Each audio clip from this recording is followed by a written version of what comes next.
get my 6. What's up, everybody? Welcome back to the most wonderful homesteading channel on planet Earth that typically has nothing whatsoever to do with homesteading off the grid. Today's video has to do with what a wonderful, beautiful October afternoon. I'm sitting here on my Beaver patio swing out in the big field in front of our house, showing you the view. Normally I have this swing flipped the other way around, and I just sit here and I can get lost for hours in that view. Got our Virginia burning bushes starting to turn crimson red. All the trees you see behind me, my family and I planted 9 years ago. This was nothing but a hay field, and now we're seeing the fruits of our labor. A couple of those trees are fruit trees. Most of them are hardwoods though, mixed deciduous hardwoods that are beautiful this time of year. Orange, red, yellow. We've got some eastern red cedars and Leland cypresses down there so that we have full-time privacy, even once these deciduous trees lose their leaves. All right, but listen, today is about a creepy story. It's Halloween season, so I'm going to read you a very creepy Halloween story. I want to point out, again, today's video is a sponsored video, and it is sponsored by our most wonderful favorite sponsor, Beaver. Today's product is not this wonderful swing, which you can get on Amazon or directly from beaver.com, but it's an outdoor firewood storage rack. Let me show you the rack, show you what it looks like when it comes shipped. I'll take the time to put it together, show you what it looks like once it's assembled, and then we're going to get to our story.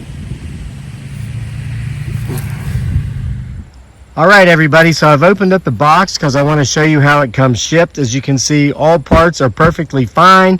Nothing's damaged, well wrapped to keep them from scratching against each other and putting scratches on the metal. It comes with a canvas cover so that once you've got your wood stacked on your patio, your porch, or out in your yard, wherever you put it, you can cover it to keep it safe from the weather. Now, here's how I do these demo videos. I'm going to put the product together off screen because I'm telling you, this might take a little while, but I will pay attention to how much time it takes me to assemble the product. Then I will show you the final product, let you know how long it took me to assemble it. If there's any sort of issues with putting it together as I do so, I will stop and show you how to troubleshoot that issues. Rarely does that ever happen with Beaver products. Tough tools, half the price. Let me take the time to put this thing together and show it to you, and then let's get on with our creepy Halloween story.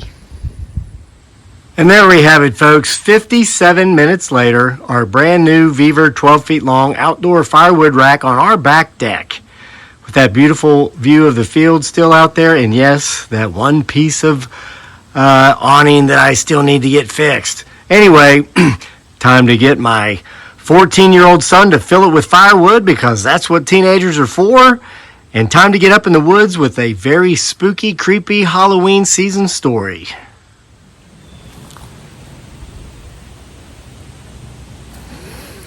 Y'all ready to get my 6 again? All right, so here we are up in the woods now. Finally broke a jack-o'-lantern out for these stories. If you notice an orange, a hammer, and a rubber snake up there too, you've got a pretty good eye. And you might like playing our random When You See It games on our Facebook page, Sick Twisted Humor, along with millions of other people who play daily, trying to figure out the things I hide in random places, random things in random places. Make sure to check that out over there on Fakebook. So, I'm going to read you another story today from my unpublished book called A Demon's Dozen. I wrote it almost 20 years ago, unpublished it because it was poorly edited and the writing was very sophomoric. However, it is nice to go back and visit some of these old stories, and some you've never heard them, okay? I've already read October Nights 1, October Nights 2, a lot of the Bigfoot Sasquatch file stuff. All that, by the way, is available on Amazon and print and Kindle, or from the Etsy store. The links are below. I'm going to read you, this is like a romantic type ghost story, if you will. You'll have to figure out which parts are fact, which parts are fiction. And hey, paranormal romance is fun, right? I'm currently reading a novel, can't remember the author's name. It's a woman from Ireland. Book published in 1945, turned into a blockbuster movie in 1947. Called The Ghost and Mrs. Muir. Does that ring a bell to any of my boomers out there? Halfway through that book. And so that's kind of what made me think of this story. So with no further ado, as my beautiful bride dearly would say, aka Giggly Girl, let's get into it. This is a story called The Last Log Drive, okay? Why do we have to come up here every fall? Stacy, 16, asked from the back seat of the family minivan. She was texting madly. It's too cold. People up here make fun of how we talk. Gonna need the cheaters after all. The leaves are beautiful this time of year, Brenda, her mother, said from the front passenger seat. You know that. Besides, it's a perfect opportunity to see Grampy. We saw him 3 months ago, the teen said, rolling her eyes, still texting. At Great Granny's funeral. All the more reason to come again so soon, her father, Jeff, said, smiling at his older daughter in the rear view. Her little sister, April, half her age at 8 years old, smiled back when Stacy refused to do so. He's been spending a lot of time alone since Great Granny passed away. You know our family is scattered all over the South. He's all alone up here now. I love going to see Grampy, April said, still smiling. He tells the best stories. No more ghost stories, Brenda said. She grabbed the rearview mirror, twisting it so her daughters could see the reflection of her face, her stern look. Last time he told you girls ghost stories, neither of you could sleep. We are not going to have you piling in bed with us again. I was a kid then, Stacy said, pulling her eyes away from her mother's gaze. I'm freaking driving now. Those stupid stories aren't scary anymore. I certainly hope you pay him more respect in person than you are now, Brenda said, trying to readjust the mirror for her husband. Jeff took over, fixing the mirror just so. He pointed through the windshield once he had. Welcome to Maine, he said, reading the sign aloud. Just a couple more hours away, guys. David Sullivan, Grampy, sat on his back deck, peering out across his yard. It met a large hole of water on the edge of his property. Water that flowed violently for miles upstream gave way to a wide lake-like hole here, like in so many parts of the Penobscot River in northern Maine. A large snag protruded from the water surface 20 yards off the bank, sticking 4 feet into the air. The remnants of the mighty sycamore that once stood for 2 centuries now remained 60 years after the tree had died and fallen into the water. Its carcass provided a hangout for turtles in the summer and birds of many types throughout the year. Part of a brick smokestack stood across the river. Once 200 feet tall, only 20 feet remained intact. That in one corner of the old cement foundation, only visible during the winter once the leaves had fallen, were the only reminders of the lumber mill that had shut down half a century before. Grampy faced this scene, exchanging glances between the snag and the mill's skeleton and the water itself. The sun was setting, night coming on quickly. The autumn leaves glowed in the light of the lowering sun. Their reflection off the clear pool of water made it hard to tell where the water ended and the bank began. He sat thinking of the past, more than 70 years with his recently deceased wife and life in general.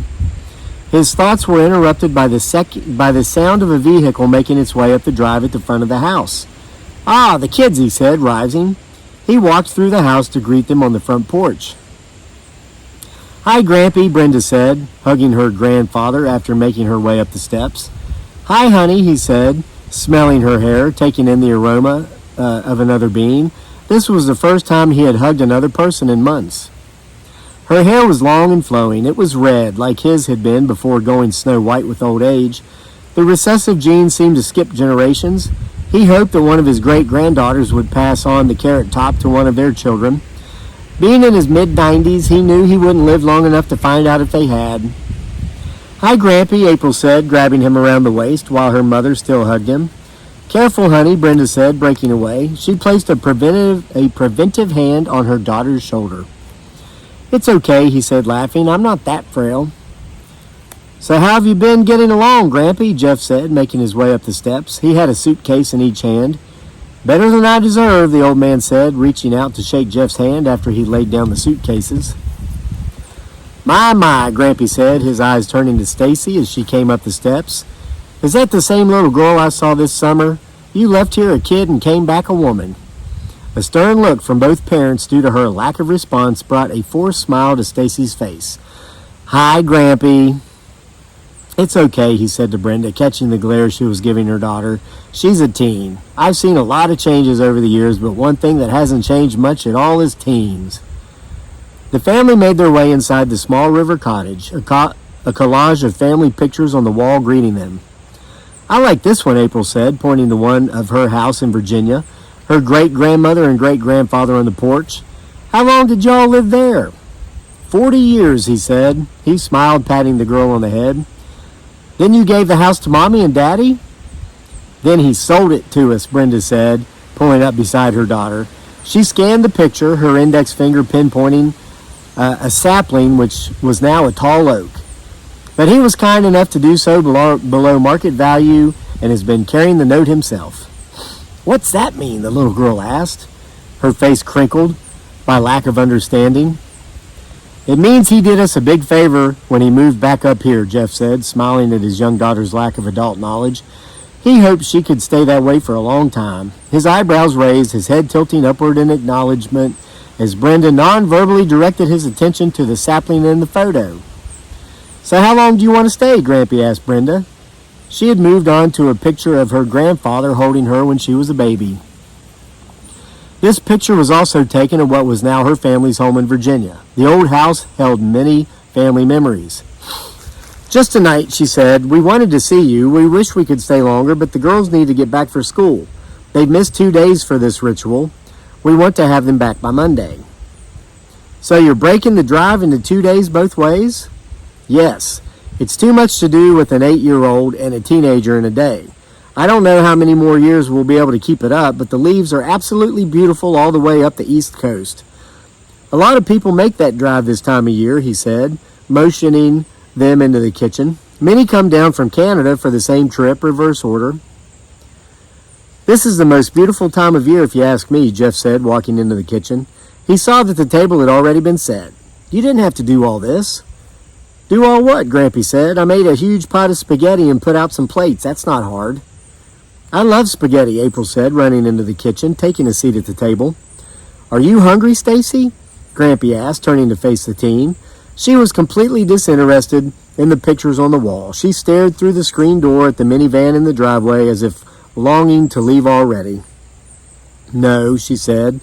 "Eat it anyway," Brenda said, admonishing her with a look so fierce that Stacy turned, feeling it burning the back of her head.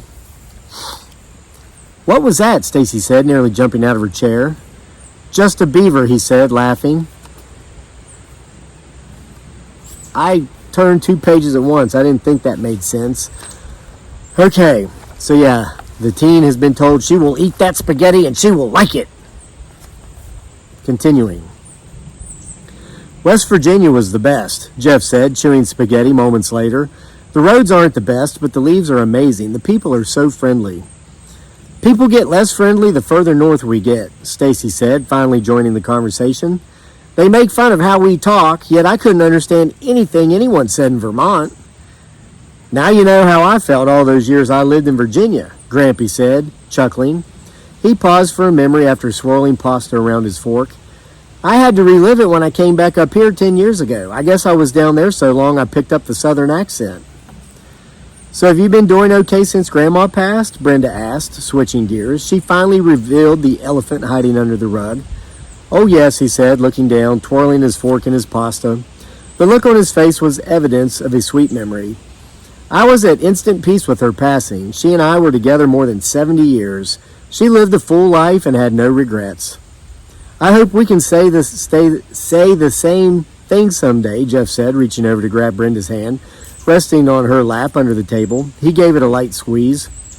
"Let's go to the river," April said, her last bite of pasta swallowed. "I want to hear some stories." "No ghost stories," Brenda said. The look she gave her grandfather seemed to say, "Please?"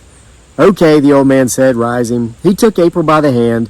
"Do you want to come?" he said, looking over at Stacy. "No," she said, arms crossed over her chest. The plate of spaghetti in front of her was only half eaten. "Are you scared?"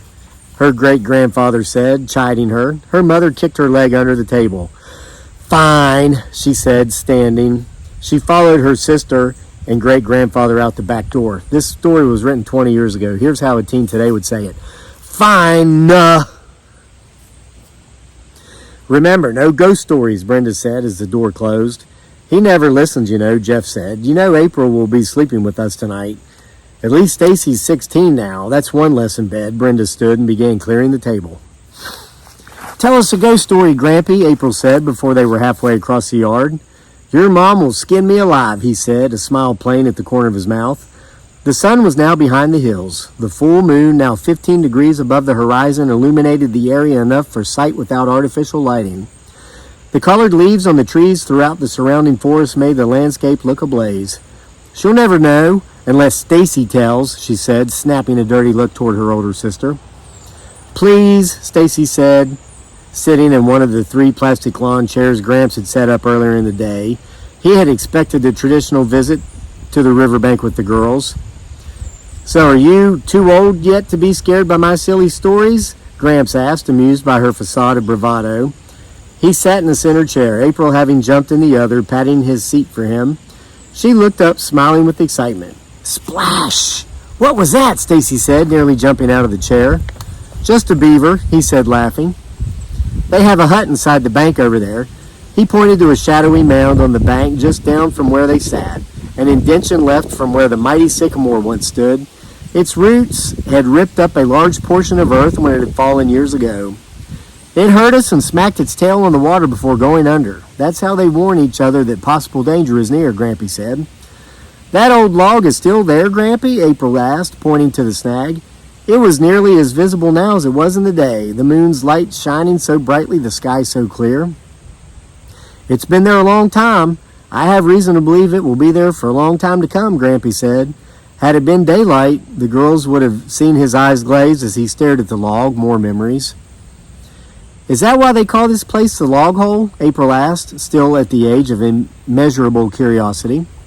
Actually, it isn't, the old man said, adjusting his position in his seat. It's called the Log Hole because there used to be a big mill across the water. They would cut trees as far north as Canada throughout the summer, all fall and during the winter months of the year, and drag them by horse to the river. When the snow and ice melted in the spring, causing the rivers to swell, all the logs they'd cut and rolled into the river would float downstream and collect here. They'd take them out of the water to the mill and saw them into lumber. You've told us this before, Stacy said, her rudeness less subdued with neither parent around. She looked back toward the house, attempting to appear as disinterested as possible. There's plenty about this place I haven't told you, the old man said, staring straight ahead. He knew he was keeping April in suspense. He was trying to draw Stacy in as well. Like what? April asked. Her voice had gotten softer. She was in ghost story mode. Yeah, Stacy said, her hand covering her mouth as the words escaped. She trailed off. Well, it all starts with that snag there, really. He pointed toward the remains of the once mighty sycamore. What does the tree have to do with anything? Stacy asked, her sarcasm an attempt to recover from her recent display of curiosity.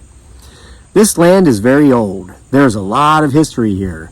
So much of it revolves around that tree. I can't tell you about it, though, he said, pausing, looking left towards Stacy, then right towards April. It's a ghost story. Tell it, both girls said. He turned to face Stacy. He had penetrated her front. She grinned, he smiled, they both laughed. She stood, bending over to give him a hug.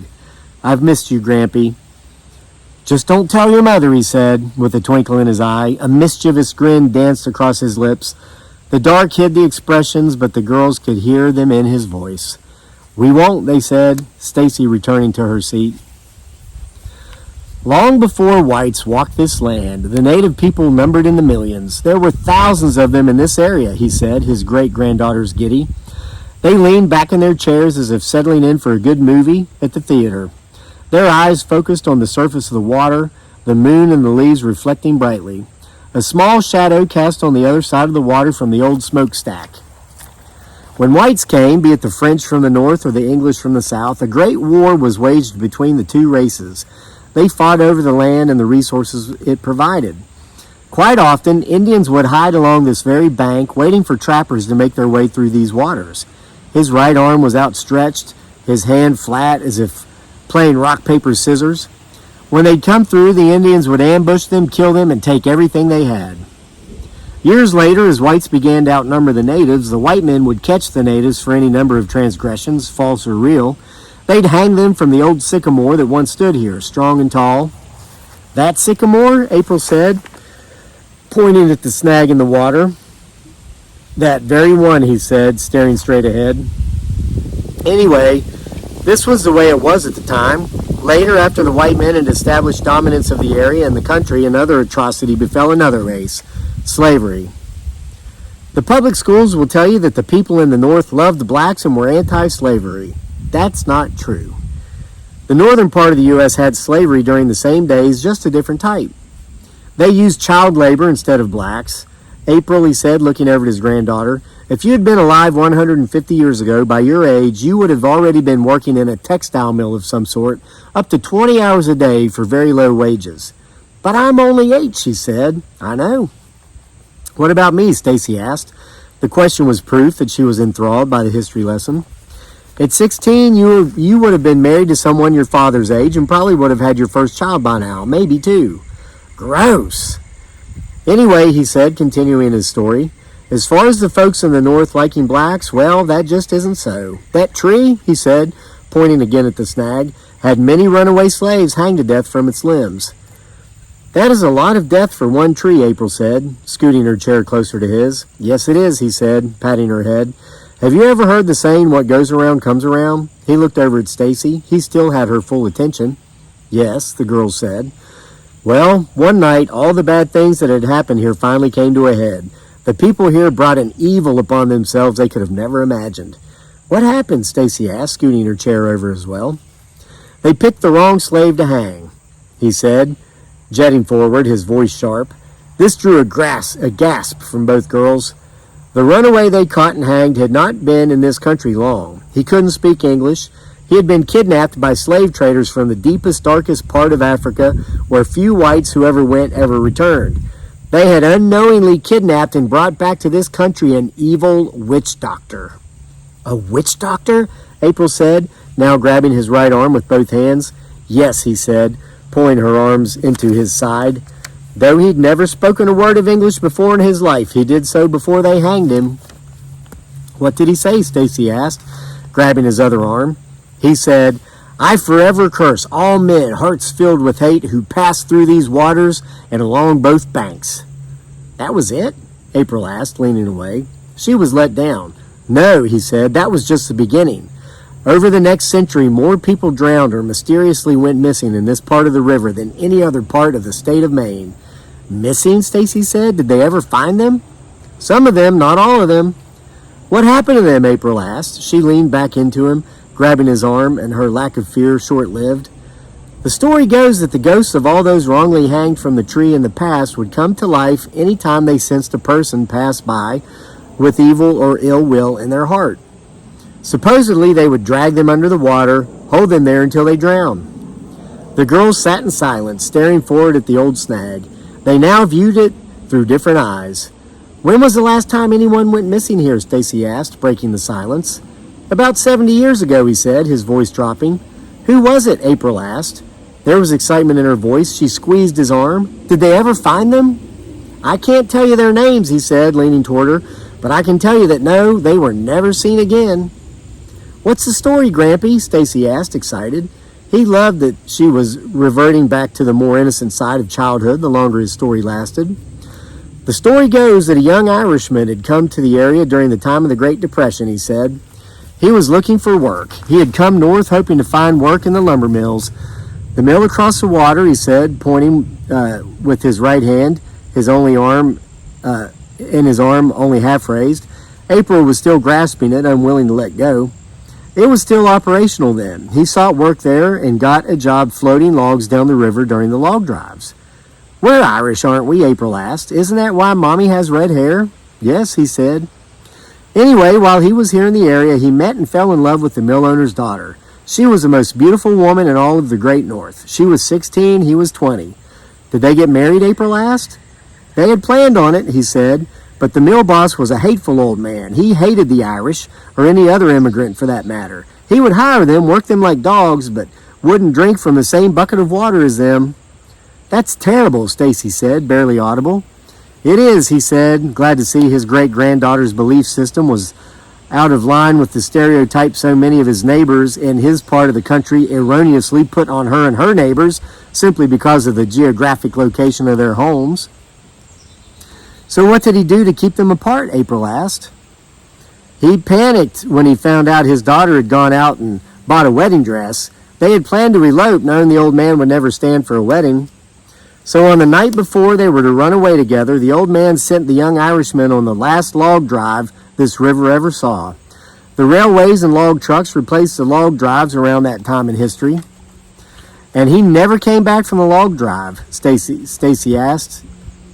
And he never came back from the log drive? Stacy asked. The Irishman? Exactly, he said, matter of fact. What happened to him? April asked. She tightened her grip on his arm, prepared for the scary part. Well, the old mill boss had sent out his 4 meanest, strongest, most hateful men on the drive as well. They were given orders to drown the young Irishman upon arriving at this very spot in the river. The old man figured he could just write the death off to the ghost stories, high in circulation at the time, but he had not planned on what happened that night. What happened, April said, now coming over to sit on his lap. She never let go of his arm as she moved, only loosened her grip. Something went wrong. Something went terribly wrong. When they got here, the 4 miscreants dove on the poor Irishman. They knocked him off his log, dragged him under the water to drown him. Stacy didn't realize how hard she too was gripping her great-grandfather's arm to the point of pain. The next morning, they found 4 dead loggers floating face down in the log hole. But not the Irishman, Stacy said, loosening her grip as Grampy began to wince. He was never seen again. What about the girl? They say that the next night she was seen crossing the field, heading to the log hole. She was wearing her veil and wedding dress. They went after her, but were too late. By the time they got to the river, she was gone. The next morning, all they found was her veil, stuck in a log jam downstream. They dredged the river for a month. Nothing. She was never seen again. So what's the explanation? Stacy said, confused about the story's ending. There are 2 versions, he said. The first is that the Irishman was drowned, his body never found. They say he was able to take a couple of his killers out with him. The other 2 were pinned under logs during the fight. That's according to how they found the men's bodies. They say the girl was so heartbroken that she threw herself into the river to drown and join her loved one in heaven. What's the other version? April asked. Now, that is the one that's a little hard to believe, he said. According to the urban legends of the area, just as the 4 men sent to kill the Irishman were about to succeed in their task, the spirits of Indians, slaves, and even the old witch doctor himself rose from the water. They grabbed the men sent to murder the Irishman and dragged them under, held them down until they drowned, then returned to eternal sleep. They say the young Irishman made his way back to the girl, convinced her to fake her own death the next night by throwing her veil in the river, then run away with him, stick to their original plan and elope. Which story do you believe? Stacy asked. All evidence of a tough adolescence was gone. I think I believe the first version, he said. We all know ghosts aren't real, right? He smiled and stood, motioning both girls to do the same. We'd better get back. Your mom is going to start worrying, thinking I'm telling you ghost stories. They walked back to the house. Grampy slept well that night, as did the girls, though they did so in the same bed as their parents. Brenda and Jeff were not surprised when April crept into their room shortly after getting home, but were when Stacy followed a few minutes later. They assumed the story must have been a good one. You forgot this, Grampy said, waving a backpack from the porch the next day. The family van was packed and ready to drive away. Shoot, Brenda said, walking up the porch steps to retrieve it, head shaking back and forth. It was April's. That girl is always forgetting something. Did we forget anything else? She asked, stepping back into the house, a visual scan of the living room. I don't think so, he said, catching her eyes fixating on a particular picture on the wall. It was a picture of his wedding day. He in a suit and his bride in a beautiful dress. She really was beautiful, Brenda said. I love this picture. Yes, he said, drawing up beside her. You were just as beautiful the day you got married in that same dress. Thank you, she said. It was an honor to be the 3rd-generation member of our family to wed in that gown. They both looked at the picture, reminiscing, both about different eras, different times. The only thing I didn't like about it was that I couldn't find a veil to perfectly match the dress, she said, turning to face him. Did you guys ever find the original veil that got lost? The end. So there you have it, folks. The last log drive. I hope you enjoyed it. I think that one was good enough to polish up and maybe republish in a future printing of some sort of short story collections. What do you think? Keep coming back. You know, I'm not going to be here every night for October. Going towards Halloween, we're only about 2.5 weeks away. I'm trying to be here more nights in October than I have been because I know you love the stories and I love telling them. I want to thank my sponsors at Viver for sending me that wonderful firewood rack. Again, the link for that product is in the description box below if you did decide you'd like to get one of those for yourself. If you want to hear more of my stories, they are available on Amazon. Just look up Kevin Lake Books, Amazon. You can get the October Night series, plenty of standalone novels, a lot of paranormal type stuff. And I want to thank you for your time. That's the most valuable asset any of us have. We can always make more money. We can always go out and get more stuff. But the one thing we can't get back is time. That's precious to us. And I thank you for giving me some of yours. See you for more next time.